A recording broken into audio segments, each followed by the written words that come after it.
Prince recorded a song that would become synonymous with his future home, recording, filmmaking, and music video studio, concert/party venue, and basically an overall awesome museum complex called Paisley Park.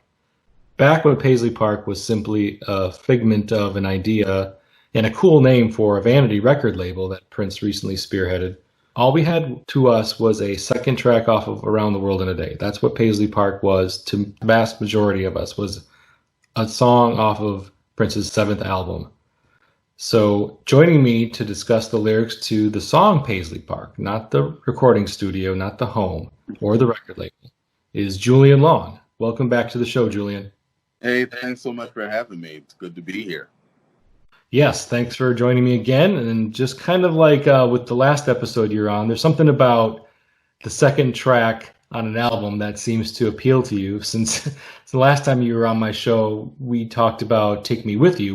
That was the second track off of Purple Rain. That is true. Now, here we are, Paisley Park, the second track off of Around the World in a Day. I hadn't even put that together, and now I'm going to go back and look at all of Prince's second tracks and see if that holds up. Because generally, this is weird, generally it's the third track on an album that I like. But this is an interesting, I don't believe in coincidences, so now I must know. Yeah, go back and take a look and see if you're really drawn to those second tracks. Exactly. So, with you wanting to be on this episode, kind of being drawn towards this song, as I mentioned already, do you have any kind of interesting history with this song? Or oh, yeah. What is it that you really like about this song, or in particular? So it's a couple of things. One, this is one of the Prince songs that makes me cry. And it made me cry literally the first time I heard it, which was like I was 8 or 9 years old when this came out. And I couldn't explain it. It wasn't exactly sadness, but it wasn't exactly happy tears either. I don't think I yet knew the word melancholy, but there was a sense of that in it. And I'm drawn to songs that can make you feel that. There are very few sort of in my overall musical canon that draw me that way. I think Jay-Z's Allure is another one. And then oddly, and I'll probably end up talking about it a little bit, Prince's song Gold from the Gold Experience is another one that kind of pulls me in the same way. So I love this song because it makes me feel a way. Mm-hmm. That makes sense because, feeling is really what I think this song is trying to evoke out of the listener, is some sort of feeling. And as we go through the lyrics, we'll kind of assess what lines, what stories being told that really are attempting to do that in us. The sound is interesting to me. It's very different than, and this is kind of a recurring theme when talking about songs off of Around the World in a Day, is the sound is so different than a lot of what he had put out prior to this. And whether that's good or bad depends on what your taste is in music in general, or if you're on board with an artist that likes to change their sound consistently and throughout their career. If you don't like that, then you may not like the direction he took on this album. But if you're on board with that idea that an artist can evolve and change and draw from different inspirations to create art, then you're going to think that Around the World in a Day, the album, is fascinating. And Paisley Park is a fascinating song as well for that reason, at least in my opinion.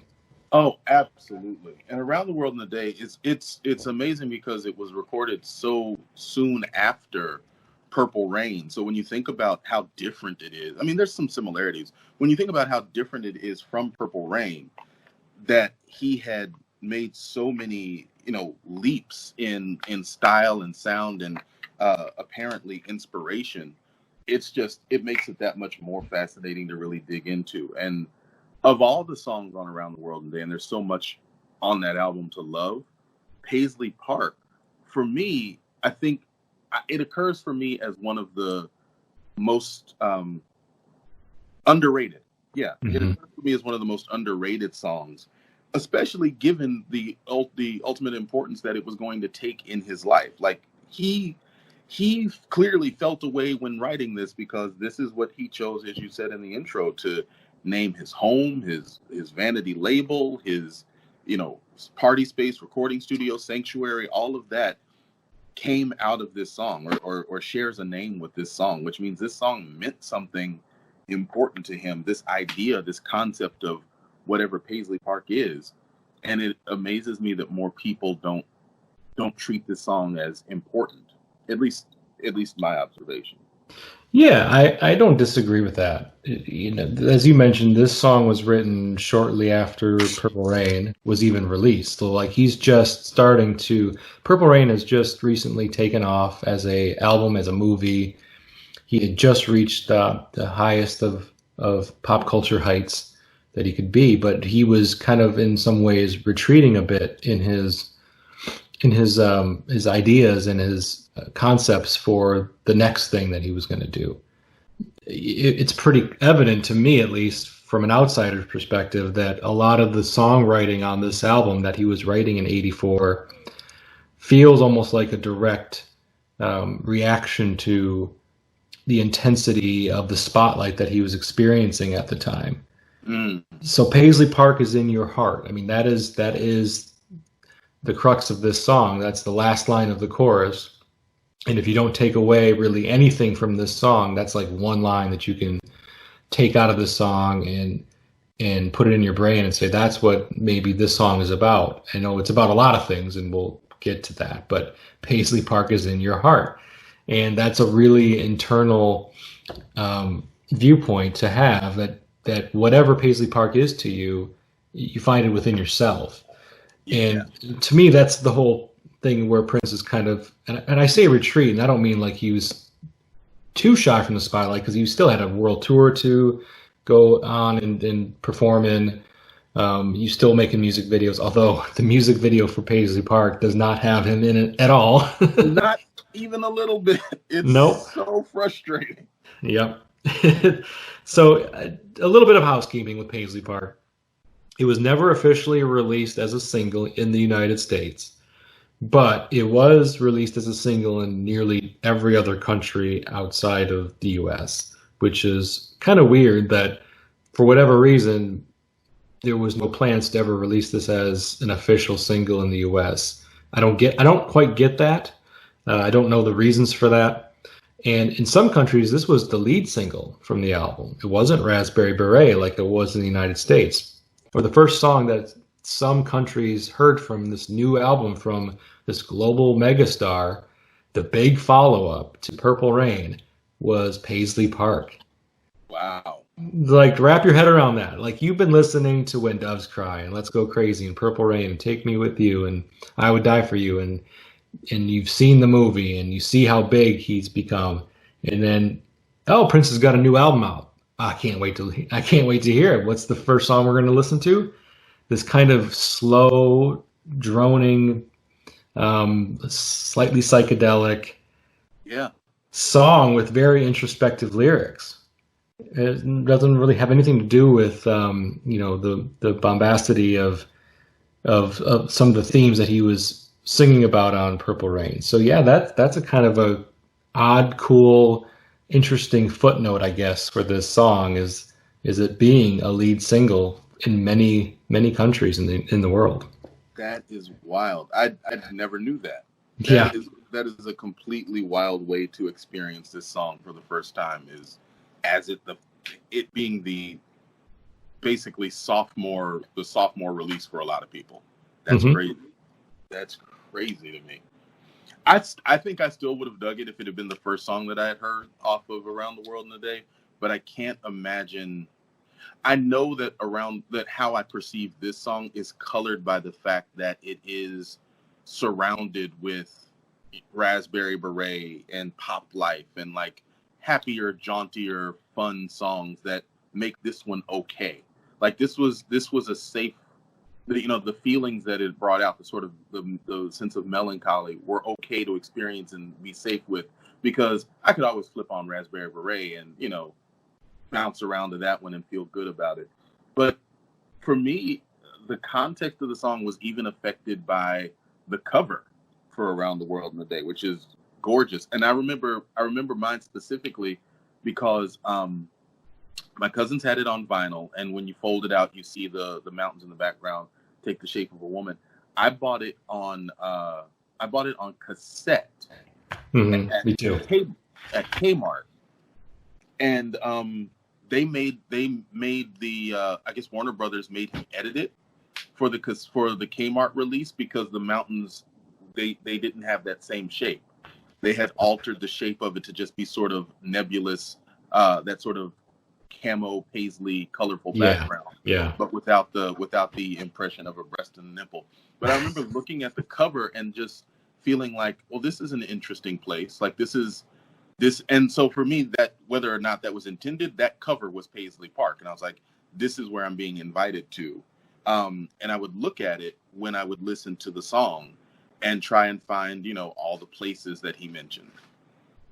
Yeah, that was a really cool aspect of this record. And then, like you, I had the tape too, because 1985, that was I don't know if it was the primary way of selling music in '85, but I felt like in my world, people were buying tapes. Vinyl was still there; it was still a thing, but tapes were number one, I thought, in '85. Right. So I'm with you. I had the tape, and it didn't. The cover was colorful and interesting, but I don't think it grabbed me in a way if it would have if I had the vinyl with the the gatefold, and you could pull it all out with the lyrics in it, and you could see the details of all the drawings of the people on the cover. I would have been able to see like the image of the woman as mountains in the background, and a lot of that escaped me. But I still took away the thought and the idea that Paisley Park was represented, the concept, the place in your heart was represented tangibly with this painting, even though really what the painting does is try to describe a lot of the different songs on the record. But I really thought it was ladder in the background, and there's a tambourine. Yeah, like all those little elements. Yeah, and I know a lot of people don't like to make correlations between this album and stuff that the Beatles were doing in the late '60s, but for me, I was listening to the Beatles before I listened to Prince, because my mom was a big Beatles fan, so I had Beatles records surrounding me at all times. And so I had listened to like Sgt. Pepper's and Abbey Road and stuff like that long before I discovered Prince. So it was inevitable for someone like me who started with the Beatles and then moved to Prince to draw those correlations and those parallels. Like, oh, this looked like a kind of a Sgt. Pepper's type cover. Or, right. Oh, this Paisley Park that he's singing about kind of sounds a little bit like Strawberry Fields Forever or Penny Lane, where, it's a concept, it's an idea. Although going back to the lyrics of both of those songs, I like both those songs quite a bit, but I feel like the lyrics are way more oblique in a song like Strawberry Fields Forever than they are here in Paisley Park. And I appreciate Prince's being more upfront about some of the ideas and themes that he's trying to express here than Strawberry Fields Forever, which can just be kind of confounding. You're scratching your head like, what the fuck are they talking about? Exactly. Yeah. So, I always made those connections. Not everybody did. But I did have distinct memories of hearing Paisley Park on our local radio station, even though it was not released as a single in the United States. And I feel like I still have all my old tapes of recording songs off the radio, which is just kind of speaks to my hoarder mentality that I didn't get rid of those. But I feel like I still have it. So I got to go dig in and find the tape that I recorded Paisley Park off the radio to kind of prove to myself that I wasn't imagining hearing this song on the radio. And I always thought it was a single because I didn't know any better. I figured if it's on the radio, it must be a single. It didn't do that. When you said it wasn't officially a single, that actually surprised me, because I was like, I'm pretty sure it was. Like, I heard it places other than me playing it, So I Yep. felt like it had to have been a single, but Yeah. I guess not. No, and strangely enough, no. It was one of those things that I learned much, much later in life, and I really doubted the research I did because I remember hearing it on the radio, and yeah, songs like Erotic City in certain markets were being played on the radio, and that technically wasn't a single, but it was the flip side of a single. So what would prevent a DJ from just flipping that 7 inch over and playing the B side? But this one didn't. It wasn't a B side. You had to like, in order for them to play it, in order for a DJ to play it, they would have had to just play it right off of the record themselves, or they would have had to import the 7 inch from another country, unless there was a promo version, which could be Yeah, possible. that's possible. Yeah. So the sound, and we kind of already touched on the music video not having Prince at all in it. I believe it's the first music video he ever made that didn't include him in some form or fashion. So yeah, that just to me is just another example of Prince wanting to retreat a bit and wanting to take a back seat a bit to his art. Didn't want it to be about him. He wanted the song. I felt like he wanted the song to speak for itself. And having him and his band in the song or in the video may have distracted from that. And just including a video with a bunch of kids dancing and playing and having a good time with some, interesting video editing techniques. Very, very 80s looking. Very 80s looking. That was very generous. Yeah, I showed the video to my family and they're just like, this couldn't have cost any money to make it all. There's no production values here. I'm like, yeah, you're not wrong. These were a strange time. They were. But yeah, I guess like from the sound, and I know this is a lyrics podcast, but you can't get past the sound of the song. What draws you, or what are your opinions about how the song sounds, how it comes across as a composition?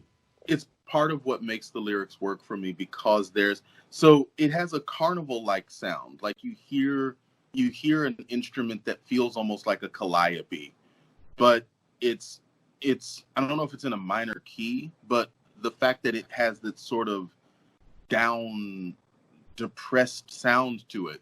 But it's important to me that it sounds carnival-like because that makes Paisley Park made Paisley Park a theme park when I heard it.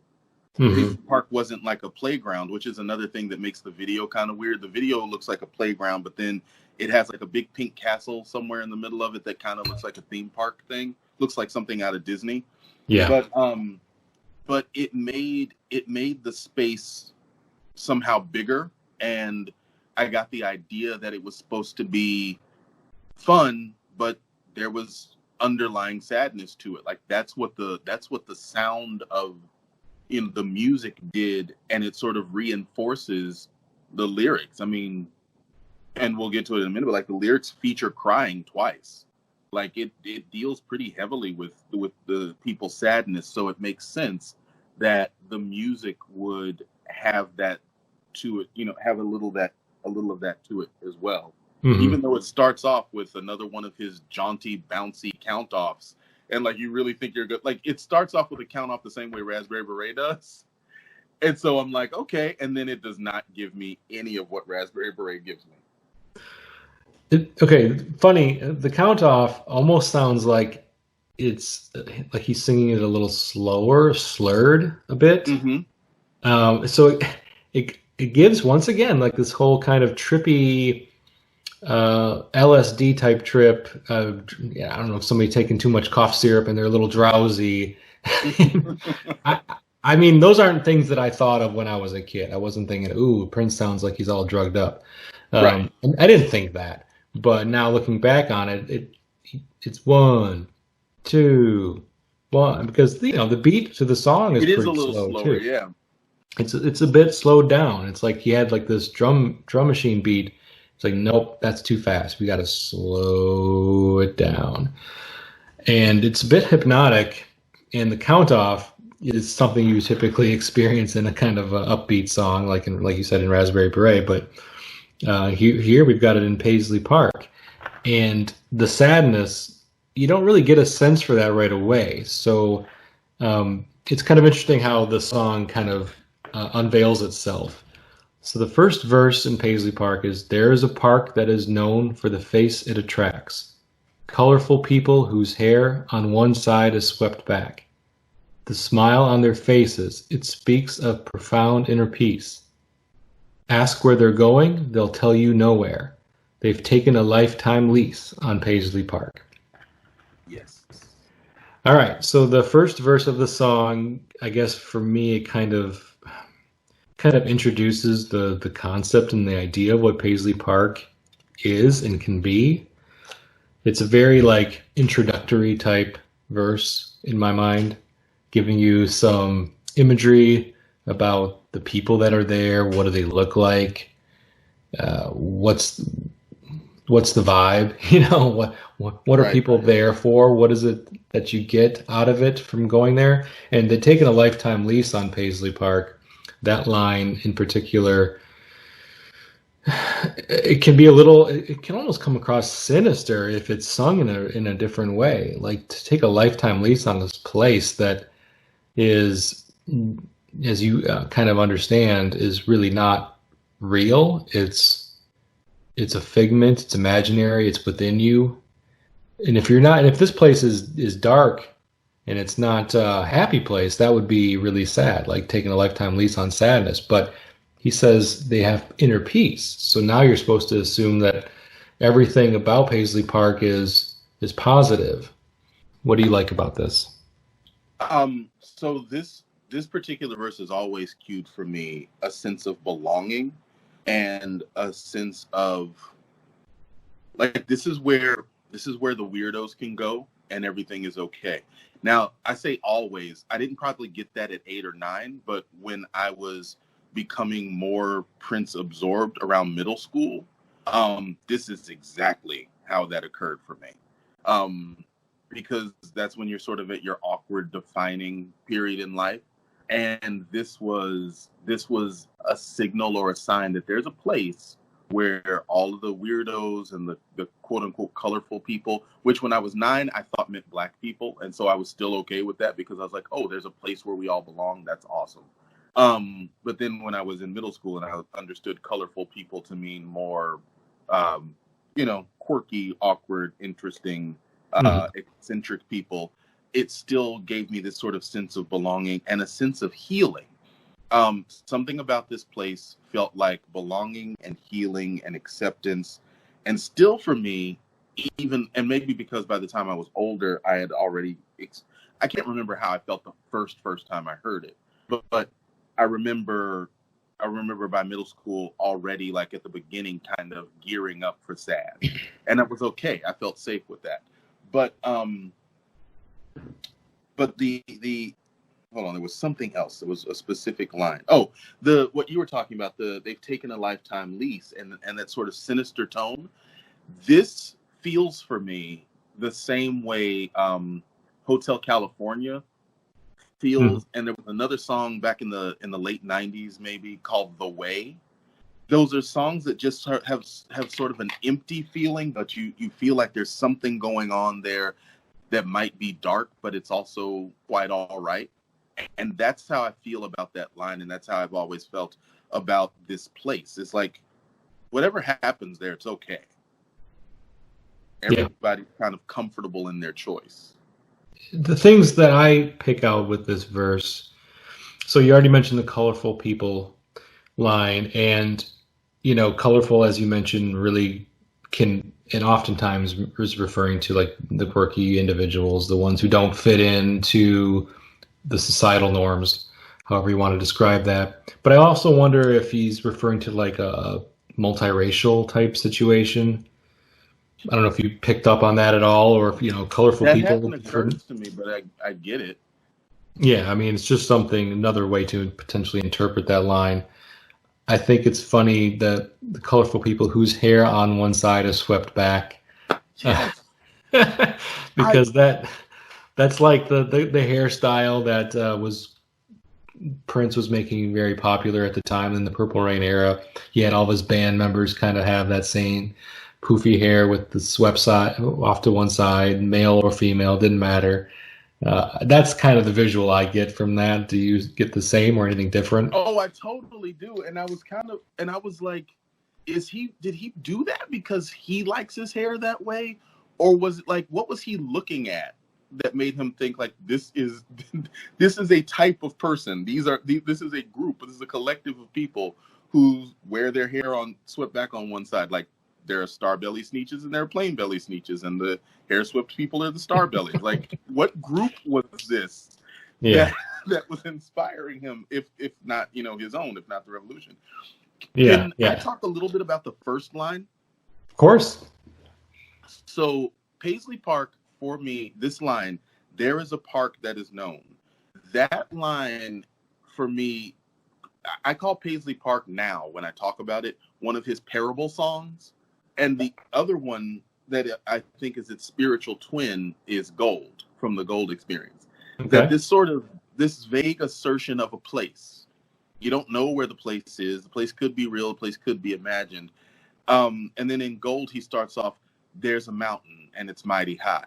And as you go through lyrically with this song, and then later you'll probably do Gold. I don't know if because you're working upward, so we got a ways to go. Eventually, yes, I will get to eventually. But they feel spiritually akin to one another because it establishes a place, and then it establishes a way that people are within this place.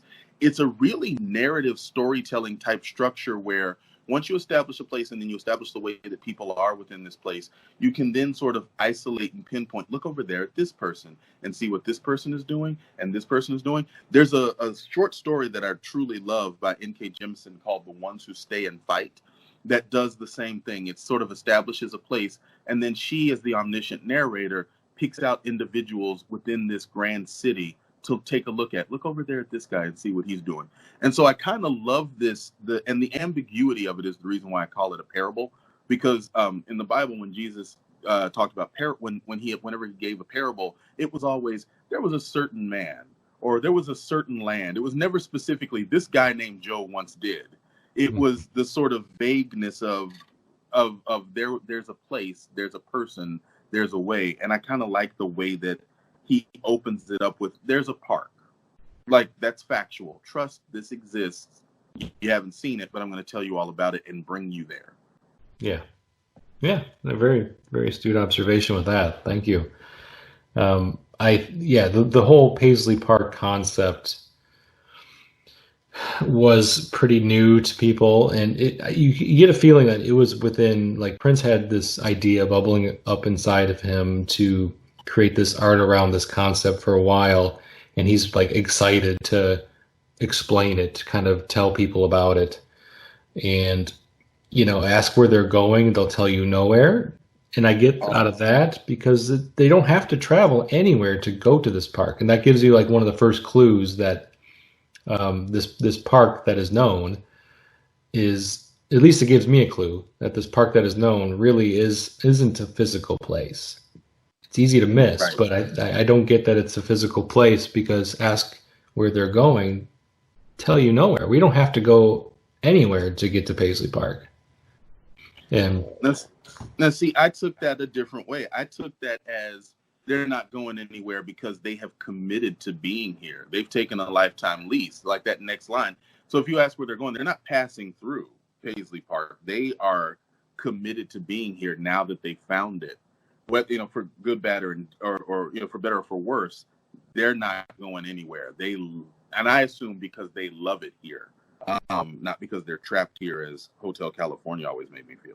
Yeah. Good point. Good point. Yeah. Okay, so then the chorus, the girl on the seesaw is laughing, for love is the color this place imparts. Paisley Park. Admission is easy, just say you believe, and come to this place in your heart. Paisley Park is in your heart. And I think with the chorus, it kind of goes back to what you had been talking about, where just like this place now exists. This is the concept behind it. So now let's take a look at this girl over there. She's laughing. This girl on the seesaw. And she's laughing because she's happy and she has love. She experiences love every day when she's here in Paisley Park.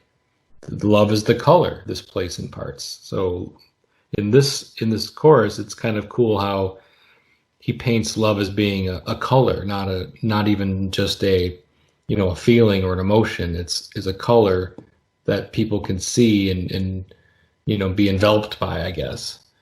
Do you see anything interesting or different about the chorus or that line in particular? I love it, and I have to admit that it's one of those lines that I didn't get until I looked it up one day. The internet has been beautiful for completely reframing shit in my head. So, You and me both.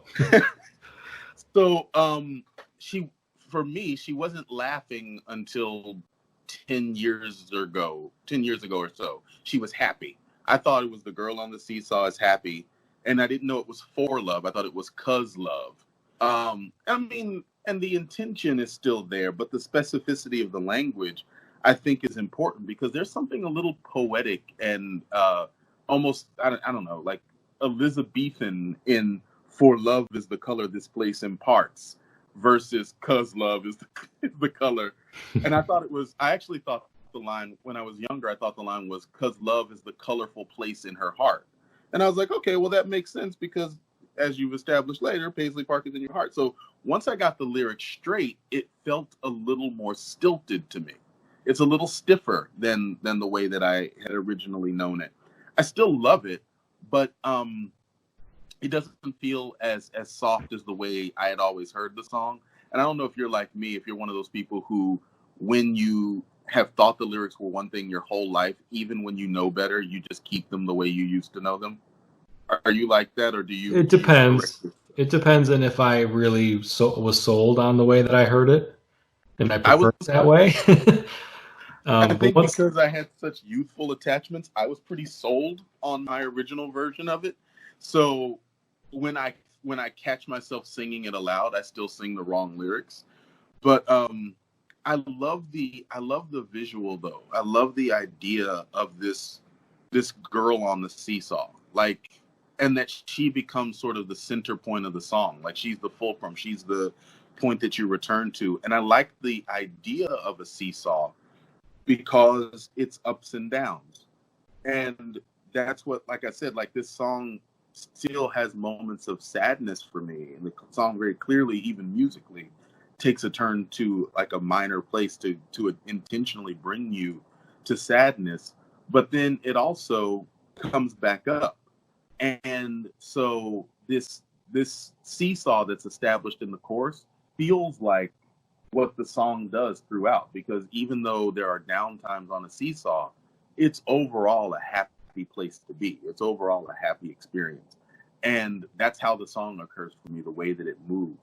Um, Love as a color, I don't know. And I don't know if it ever really stuck out for me as particularly different. I think by the time I understood the lyrics for what they are, I had heard I don't remember who made the song. There's a song called "Color Him Father," and the chorus to it says, "I think I'll color him father. I think I'll color him love." So it didn't feel like anything unusual to me because I'd heard the sort of idea of the abstraction of coloring of something that isn't a color being applied as a color. hmm. Yeah, and it's interesting because Prince has been known to do the whole "love is God" and "God is love" interchangeable words in the past. Well, his whole career, most of his career at least. But you don't see him do that or hear him do that with colors too often. So even just taking the word love and trying to apply a religious context for me doesn't really work in Right. this song. So I don't believe that every single time Prince ever said the word love, he really meant God. Some people do. I don't. And this is one situation where I just don't make that connection at all in this song to being religious. Maybe some people do. I just can't make that connection myself personally. I don't see it as religious. Paisley Park, even though I know this isn't correct, Paisley Park occurred for me as an afterlife of sorts, which I think, and you were kind of alluding to, like a sense of of sinisterness. if people choose that sort of afterlife, that could see that kind of dark, sinister nature. I know that's not what it was, but it kind of occurred for me as not heaven, not hell, not purgatory, but sort of a different chosen afterlife where people can find their way. Once they find their way there, they're good, they're solid. And so while that doesn't occur for me as religious, it occurs for me as philosophical, I guess, especially because open or in the opening verse, it's established that they've got this profound inner peace, and they're sort of smiling with this profound inner peace that feels Zen-like or Buddhist-like. And so the idea that there's a plane of existence that's neither life nor death that people can choose, that kind of fits to me, not necessarily a religious, but a way of believing. Yeah, a belief system for sure. Okay, then another line in the chorus that I like, or at least I have something to say about, is the admission is easy, just say you believe. That kind of harkened back a little bit to a line in the previous song, Around the World in a Day, when he says, a wonderful trip through our time and laughter is all that you pay. Yes. In the whole concept of this album, well, at least in the first two songs, he mentions where, yeah, you have to pay something to do this, but we're not talking about dollars and cents. We're talking about paying through laughter or belief. Like you have to give something of yourself that's more than just something you can pull out of your wallet or your purse. Even if the poorest of the poor and the richest of the rich are all this even playing field here, because it doesn't matter. It needs to come from within you. You have to have joy and belief to arrive and to be given admission. And that's kind of a, I think that's purposeful for sure to include that again here, that concept. I love that take on it. My original take in earlier years was a lot simpler. It felt like Peter Pan. Anything was possible if you believed. Clap if you believe in fairies and Tinkerbell's going to come back to life. Say that you believe in Paisley Park and you can go there. Like they were hand in hand for me, the same kind of simplicity, which underscores the sort of childlike innocence. And so we were talking about the video before. There's all these kids in the video, even when the verses that are being sung are decidedly adult themes, where we're on our way there. But the whole thing is sort of underscored by childlike innocence. And so this idea that all you got to do is believe. I mean, we are grown men of a certain age, Jason. We are now at a place in life where I think it's safe to say we have come upon a number of instances where belief is not enough, where where believing isn't always easy, right? Like there are things that are asked of us, just to imagine a possibility. And because of what we've experienced in life, because of, different things that may have made us jaded or cynical, we can't imagine that possibility so easily. We can't believe that can be possible so easily.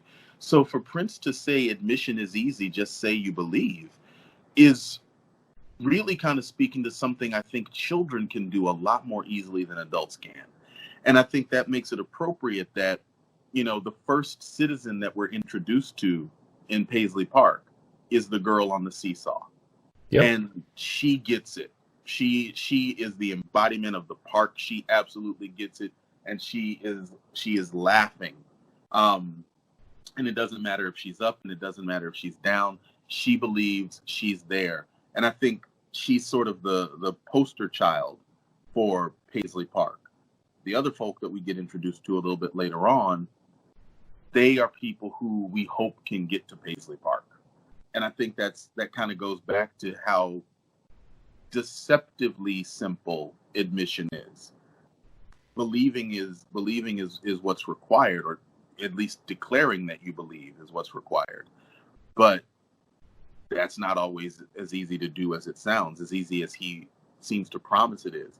That does kind of speak to certain ways of being within Christian tradition about salvation, and that you have to confess with your mouth. You have to believe and say out loud that you believe. Like, that is a part of, but this idea that you have to confess with your mouth and believe in your heart that Christ is God's son before you get, the later on admission to heaven. So I can see how people would look at this song and see spiritual undertones, though I personally think it's more of a philosophical place. That idea of belief being the cost to get in is, that's like Christianity 101. Yeah, that's why you're supposed to say prayers out loud. Right. You don't go to a church and everybody's just thinking prayers in their head. When it's time to say a prayer, everybody says it out loud, because that admission that you believe in this, that this is your belief system verbalized, is an important part of it, as you mentioned. And there's an expectation there that somebody who believes can speak it, they can verbalize it in a way where others can hear you, and it's not just in your head. So that's you're spot on with that, as far as how you have to verbalize certain things in order to really kind of enforce that belief. So with the chorus here, talking about belief, admission is easy to say you believe, not think you believe, say you believe. So yeah, I think there's some pretty clear parallels there, and I hadn't made that connection before, so thank you with that. I think it is really cool that the girl on the seesaw laughing is the first person we meet, because in this next verse now we start to see a little more of the sadness that we've been talking about in this song. That, up to this point, what's been sad about a girl on a seesaw laughing? What's so sad about inner peace and people and colorful people with hair swept to one side? but here it comes. There's a woman who sits all alone by the pier. Her husband was naughty and caused his wife so many tears. He died without knowing forgiveness, and now she is sad, so sad. Maybe she'll come to the park and forgive him, and life won't be so bad in Paisley Park. So I love this verse. Yeah, this verse is amazing. This verse is really amazing. To me, much more clearly states an intention of how this can be applied. This meaning Paisley Park, how this can be applied to real world. Up to this point, we're just kind of given this kind of circusy, strange but trippy visuals about colorful people and seesaws and being a place in your heart. But this is a real situation that involves real people and real scenarios and real decisions that have to be made. And I really enjoyed that for this, because it kind of really makes it more relatable. I think the song and the concepts of what Prince is talking about makes this relatable to so many people, whether it doesn't matter which side of this story you're on. If you can identify with the woman or the husband, it's very relatable for that reason. What do you like about this second verse, Julian? So many things. Okay. I'm going to try really hard to contain myself and keep it brief. But okay, so what I love about this is that within the narrative structure that I talked about earlier, how he becomes sort of the narrator storyteller to introduce you to this place. He begins to sort of unfold this story around someone who we have to recognize first is not a citizen of Paisley Park. She lives outside of Paisley Park.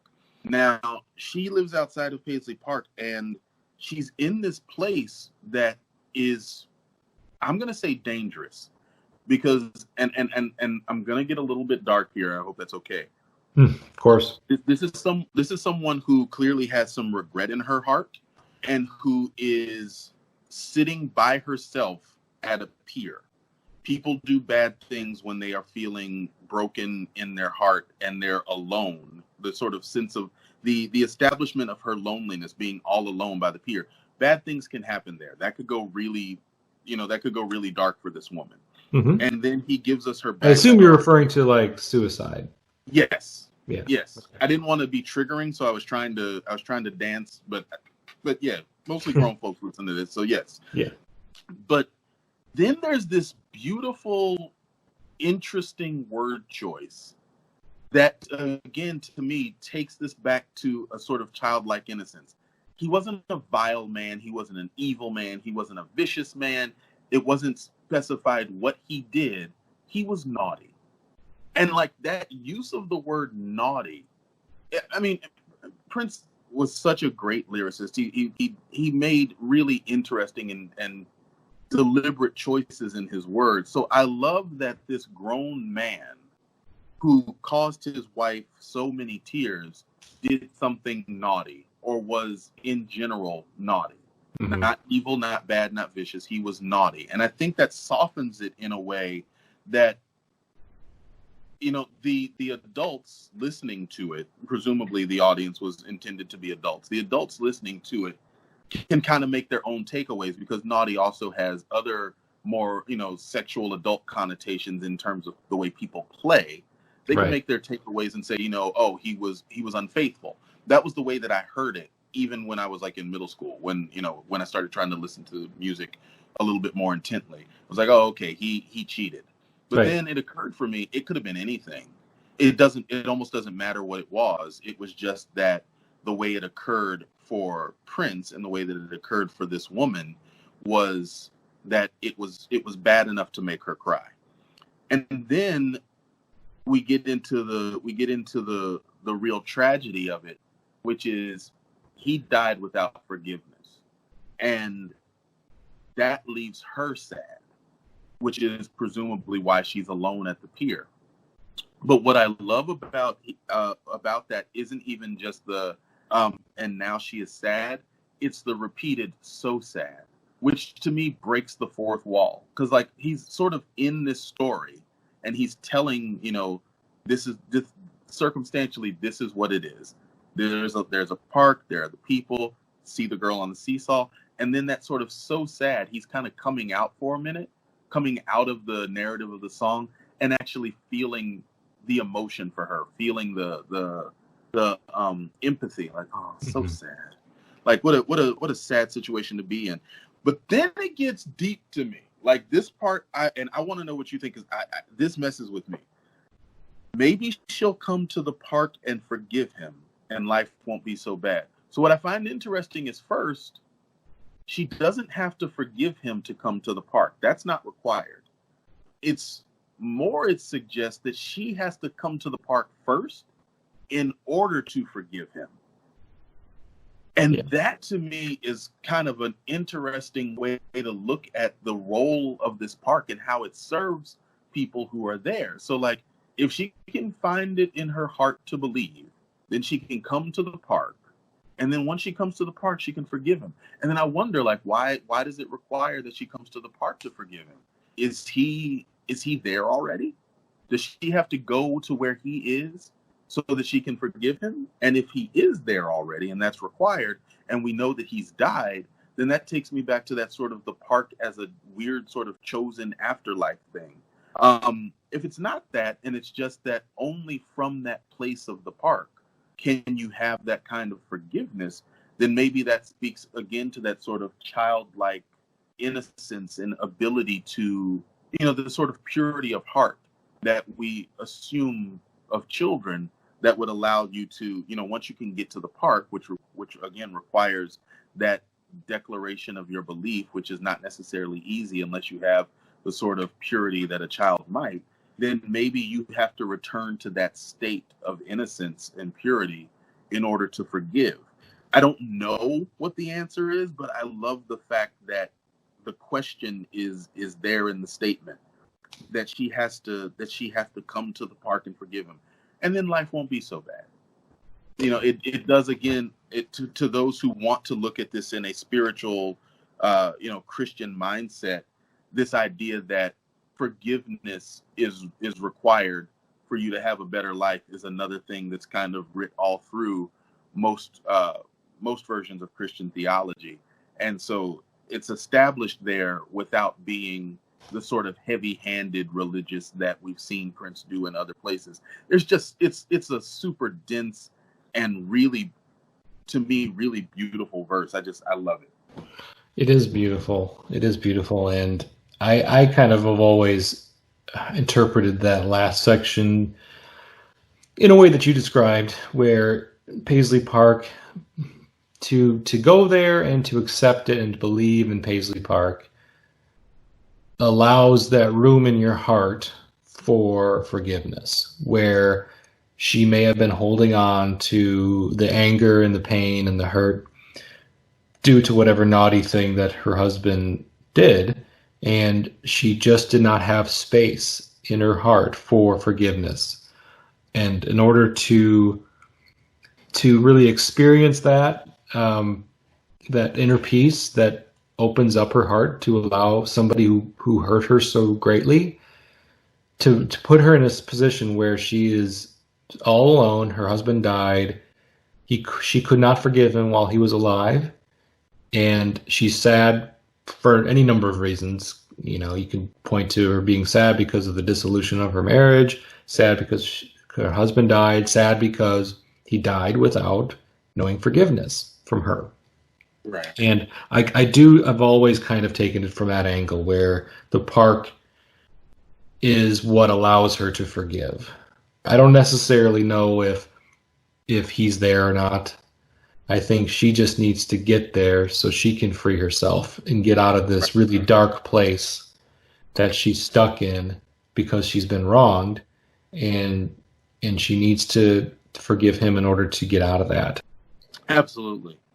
Yeah, I think the theme of forgiveness and sort of the essentialness of forgiveness is, it couldn't be clearer. I mean, he makes it really plain that it's he died without knowing forgiveness. Maybe she'll come to the park and forgive him. Forgiveness is the key to whatever is going to make things better for her. Do you get a sense of invitation from that line, like that maybe she'll come to the park? Because it does not occur for me as sort of an abstract, maybe it'll happen, maybe it'll won't. It's kind of like, if you've ever had an experience like this when you were a child, do you remember ever being at a park with, you know, mom, dad, guardian, whomever, and there's another kid playing, and then that parent will say to you, well, maybe he'd like to play with you. Maybe he wants to play ball. And they're not telling you go ask that kid to play, but they're suggesting maybe you want to extend an invitation. And when I hear maybe she'll come to the park and forgive him, in my head, sort of imaginary prince sitting in a circle with imaginary kids, telling them about this park and how wonderful it is. That occurs for me as, go see if she wants to come. Why don't you, maybe if she knew what you knew about this park, she'd want to come so that she could forgive him. And I love that sort of soft invitation. And I love the fact that I always kind of get this sense of he's talking to a bunch of other people and I'm listening to him talk to them. And then occasionally he leans over and talks to me, like, that's so sad. But anyway. Yeah, that's what he's doing in this song, essentially, is talking to us about these people that he's trying to help us visualize these scenarios. And I've always felt like this is a song that he's singing. I mean, every song is being sung to us in a way, but this one feels a little more intimate. Like this is anybody who's listening to this song, whether or not you're just listening to a one-on-one or in a crowd of people, this song is being sung directly to us to talk to us about these people. And all these lines are not directed towards them. They're directed towards us listeners because we're already there. And we hope that, you know, we want to see other people get there as well, because it's a joyous place. It's a place everybody, we hope, can go. We want others to join us here in Paisley Park. And that's how I kind of think of this as well. So then after verse 2, we just get a repeat of the chorus. So I won't sing that again. It's the same. And then we get to the third verse. And like with a lot of Prince songs, the third verse, the music at least starts to change a little bit. It's kind of more like a bridge / verse in many ways. It's not done in the exact same way with the exact same musical accompaniment. So at this point, you do get a little more of the psychedelic guitar that Prince does in this song. Yeah, he's dragging some of those chords around in a very unique way, and the song kind of starts to fall apart a little bit. The music starts to fall apart a little bit before bringing it back for the chorus. But on this third verse, the lines are, "See the man cry as the city condemns where he lives. Memories die, but taxes he'll still have to give. Whoever said that elephants were stronger than mules? Come to the park and play with us. There aren't any rules in Paisley Park." Before getting into like the story and what he's trying to say, I think generally speaking, the way he sings some of these lines, especially at the end, "Come to the park and play with us." This is where some of that darkness continues to come in, and this song is so weird for me like that way. It feels like he's trying to be very positive and very like painting a picture of a glorious, peaceful place where everybody's happy. But I'm sorry, the music and some of the ways he sings these lines really come into contrast with that idea. In many ways, it continues to have like this partially creepy vibe to it. Oh, totally. You know what it is, Jason? What? Everybody wants to go to heaven and nobody wants to die. Yeah. The thing on the other side sounds so amazing, but you have to take a really spooky journey to get there. And I feel like that's the sound that I get when with the "come to the park." Like that sounds ghostly as fuck. Yeah, like, it does. It does. Always has. Sounded ghostly when I was 9. Sounded ghostly 15 minutes before this call when I listened to it again. It's just ghostly and spooky, and I still love it. I'm still laughing on the seesaw. I'm definitely on the down part of this fucking seesaw right now. But I'm still laughing. Yeah. Okay, so it's not just me. I really felt like sir. I was like, because I love horror films. I love anything like a little macabre and dark. I'm drawn to that kind of stuff. And I always figured it was me that was reading too much into this and like, oh, I have imagery of like The Shining with those two little girls. Come play with us, Danny. And totally. But I just assumed that was me. And I didn't realize like the way he's singing the song and the way some of these lines are, I don't care if you like horror films or not, or if you like the kind of dark art. You can't deny it. It's there. The delivery is there. Oh, absolutely.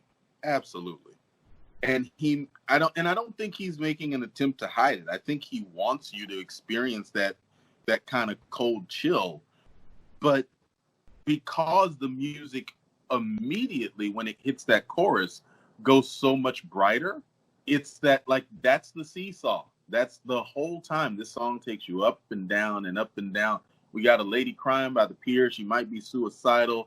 And then the girl on the seesaw, like always come back to her because she's going to make everything all right. She's laughing. So clearly everything is cool. And then you realize like this man is also not a citizen of the park. This man is outside of the park. Mm-hmm. The city that's condemning, his dwelling. And this is also the second mention of death, which is, the darkness that we talk about is not imagined. It's there. It's just it's kind of subtle, even as the music becomes more macabre. But he says memories die. And before, her husband, he died without knowing forgiveness. Like, This is the second mention of how death happens outside of the park. There isn't really a sense that death happens inside the park. And then, before in the previous verse, I said there was sort of a soft invitation. Here, it's a really, really clear invitation. Come to the park and play with us. Like, that's... as much as I made that sound like something from Rocky Horror Picture Show. But it's a really clear invitation, and that invitation comes with a little bit of darkness to it. But here you're free. There aren't any rules. And that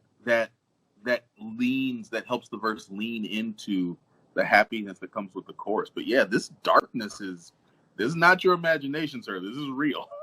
Yeah, because this man is clearly living in poverty. If he's living in a place where the city's going to condemn it, and and probably enact some sort of eminent domain on his property, that sucks. That is a horrible to be living in a place where that's going to happen from the get-go sucks, but then to be told, this place that you've called your home all your life or however many years, we're going to condemn it. We're going to make you move, and maybe you'll be compensated, maybe you won't.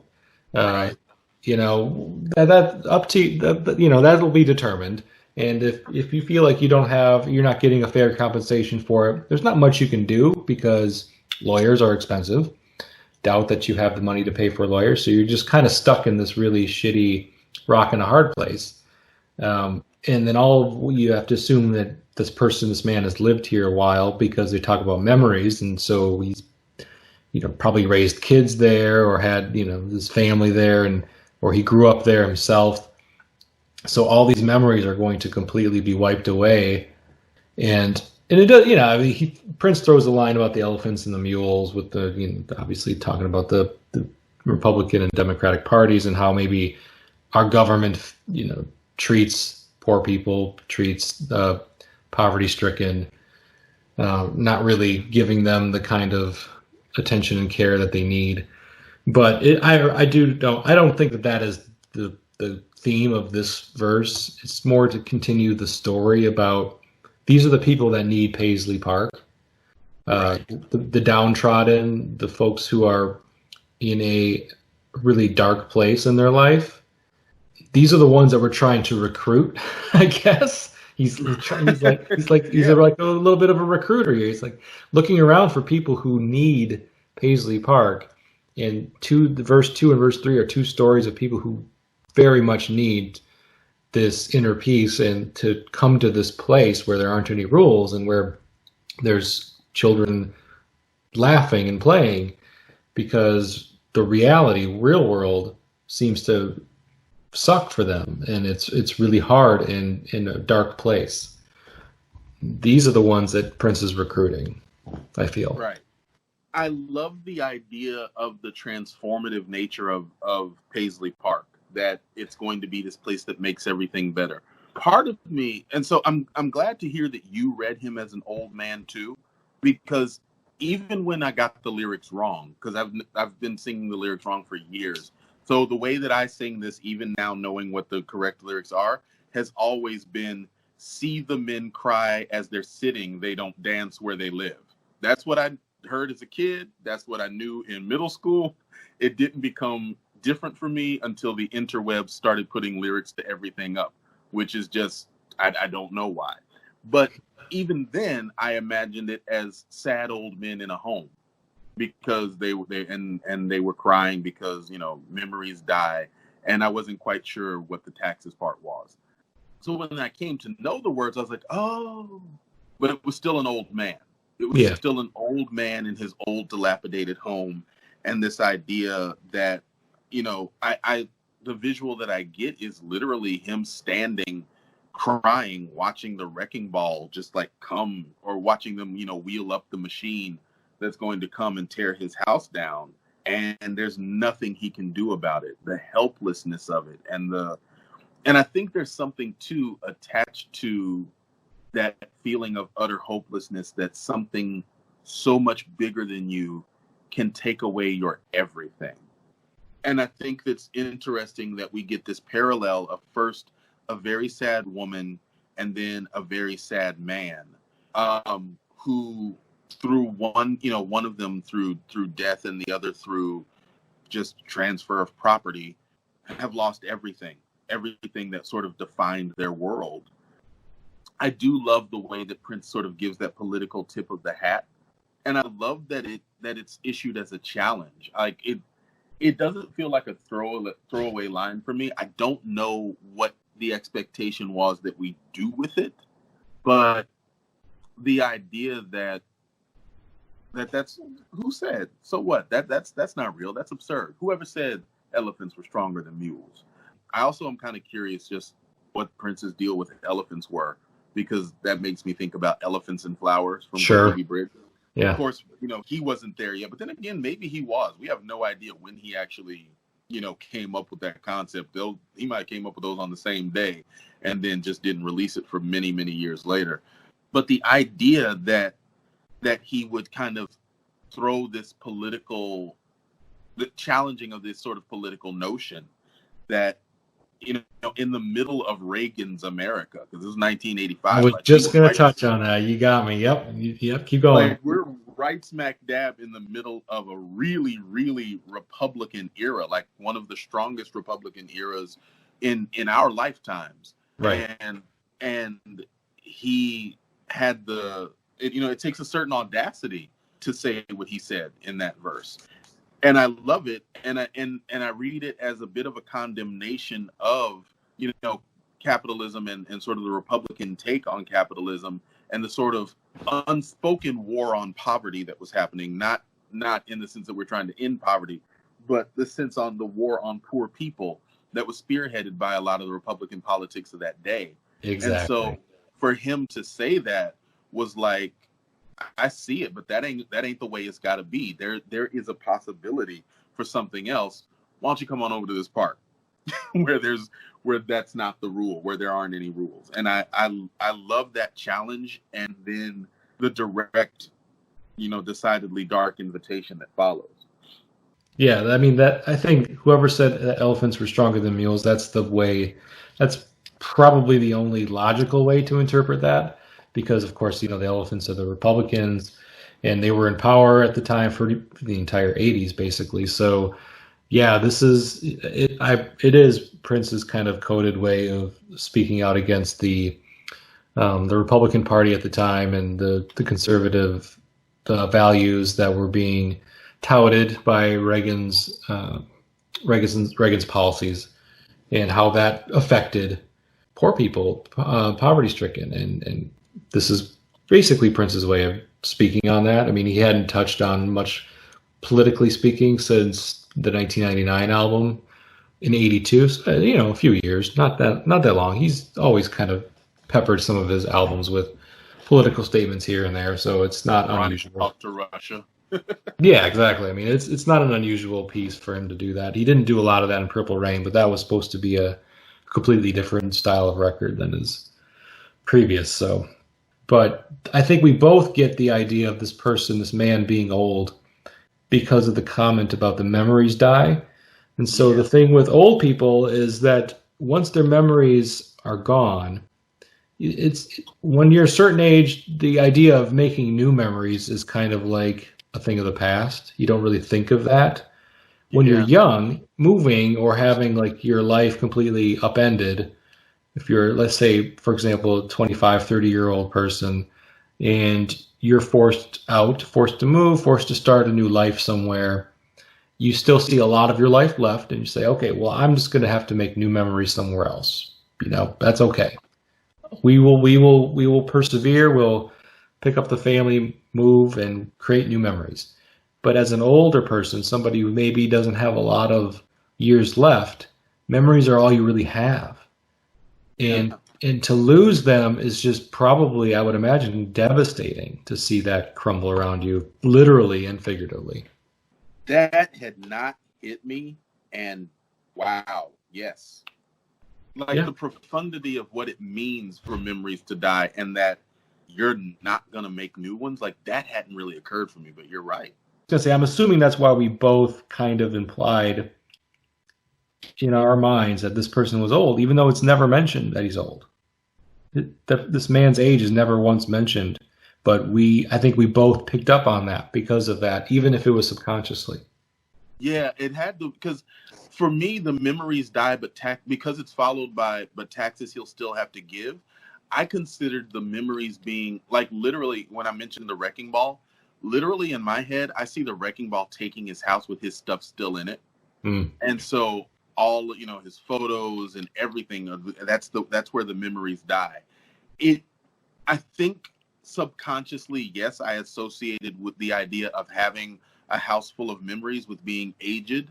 But the profundity that really hit me as you were speaking is that once we lose them, the ability as well as the desire to create new memories kind of goes away. Like, I'll be honest with you. Like, I'm at, what did I just turn? 43. And it hit me. I don't really want to make new friends. Like, I make new friends from time to time, but I'm not really looking for new friends. I'm not really looking for, I want to have new experiences all the time. But my expectation that I'm going to make new memories is not really the way it was when I was in my 20s. In my Sure. 20s, I had this sense like, it's like, I would do something because I'm like, I know I'm doing this because it's going to make a great story. It's going to be a great memory. I don't really do things that way anymore. Not with the same kind of enthusiasm for crafting something. I don't even have the expectation that I'm going to craft something that's going to stick in the memory. I experience things as I experience them for that moment, and and take the most out of it that I can get. For, for better or for worse, I'm not sure if that's necessarily the best way to live, but that's neither here nor there. But the idea that you get to a certain age and as memories die, and then that the way that you put it now makes me question the taxes. I mean, I know, of course, literally because the city is mentioned and they're condemning his dwelling, he will likely still have to pay property tax, because if he owns the land that that house was on, or that dwelling was on, then he's still going to have to pay taxes, even though they took everything from him. But then the sort of, now I'm thinking more metaphorically, as memories die, but you still have the tax that you pay. And I'm thinking about how age takes, the expression we use, age takes a toll. And the toll that it takes is typically on the body. And so I'm thinking about like body tax, like the tax of being in your body, which is Yeah. now leading me back to the darker place of Paisley Park being a place that you don't get to, in your physical body, and that possibly being because it is a chosen afterlife. And I'm probably going to end up writing a short story about this. Like, You should. I'm sketching out notes right now because, Yeah, no, yeah. this has been great to kind of flesh these ideas out between the two of us, because there's a lot. This song is brilliant for many reasons, and not least of all, if not, is the lyrics. Because any other music, I mean, the music, it all goes together. It all gives us an idea of what this song is, and its composition is important. Its musical composition is important, but the lyrics for the song like Paisley Park really drives it home. I mean, not every Prince song has lyrics that can go this deep, that says this much, is open to this much interpretation. And I feel like with Paisley Park, as an allegory for a number of different things, and really can depend on the listener what those allegories are. If you really kind of hone in on the first verse, you kind of take away from the song that it's, and in the chorus, the first verse in the chorus, you're taking away that this is a wonderful place where everybody, celebrates their differences, and you can be that weirdo, and you can be as quirky and interesting or odd as you want, and nobody's going to pay you any mind, or they may embrace it on the flip side, not just let you be who you are, but embrace that different part of you. But if you really hone in on the second verse, then you're thinking of it as an allegory of forgiveness. How forgiveness can open your heart and free you from the hate that you may be holding within, that's harming yourself. It doesn't necessarily even harm the person that you're hating anymore, that you have all this anger, holding this anger towards. It's hurting you. It's hurting your heart, and to let that go. And then the third verse, if you really hone in on that, then you've got like this really sad story about a man who's nearing the end of his life. So we assume, we don't know that, but that's kind of what we both took away from it, and how things can be snatched from us just like that, and we're powerless to prevent it in many situations, many cases. An entity bigger than us, as you mentioned, and how powerless we feel to see that crumble around us. So depending on what you hone in on really can frame your takeaways from this song and how you feel about it. And it can be dark, it can be scary, it can be creepy, but it can also be incredibly happy and joyous and peaceful song too. It can be all of those things. And that's so fascinating, that a song can be all of those things at once, and even to the same person listening to it. Definitely. Yeah.